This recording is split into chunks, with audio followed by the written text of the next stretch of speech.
ইদা তুখিদাল ফাইয়ুদু আলা, রাষ্ট্রীয় সম্পদ ভক্ষণ করা হবে। জনগণকে ঠকায়া যখন রাষ্ট্রীয় সম্পদ ভক্ষণ করা হবে, এই জমিনে ভূমিকম্প হবে। তোমার ঠিক তো কয় দুই তিনজন না, এবার ঠিকটা ঠিকের মতো হয়েছে। আচ্ছা কত দেখি বাংলাদেশের রাষ্ট্রীয় সম্পদ ভক্ষণ করা হয়েছে না হয় না? একজন নামাজি আল্লাহর ওলি মানুষ, মাশাআল্লাহ, কপালের মধ্যে দাগ পড়ে গেছে এত ওসা ওসা। এই লোক যে পরিমাণ টাকা এডিশন মেরে দিয়েছে, আমি নামদার না নিলাম, না না দরকার নাই, থাক।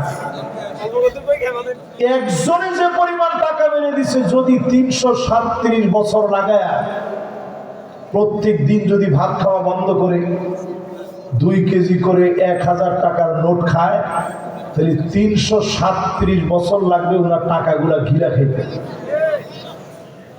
আরে মুসলমান, ইদা তুখিদাল ফাইয়ুদু আলা, রাষ্ট্রীয় সম্পদ ভক্ষণ করা হবে। জনগণ যাকে রক্ষক মনে করবে তারা ভক্ষক হয়ে যাবে।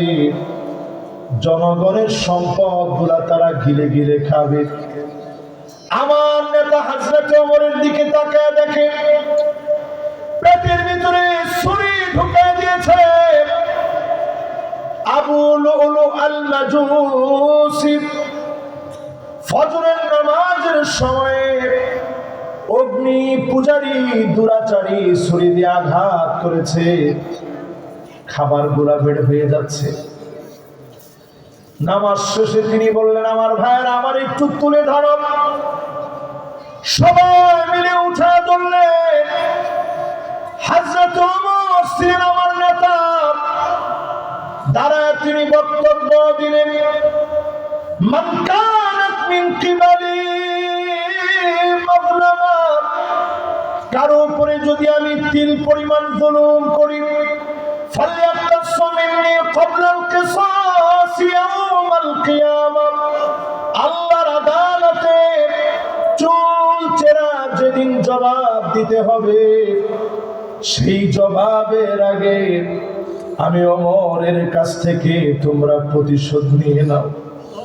শাসন করতে গিয়ে যদি কোনো ভুল করে ফেলি, কারো উপরে যদি সামান্য কোনো জুলুম করে ফেলি, আমার উপরে তোমরা প্রতিশোধ নিয়ে নাও। এমন শাসন, খাবার পেট দিয়ে বের হয়ে যাচ্ছে, ওই মুহূর্তে জনগণের সামনে তিনি ক্ষমা চাইলেন। সবাই কান্নায় ভেঙে পড়ল।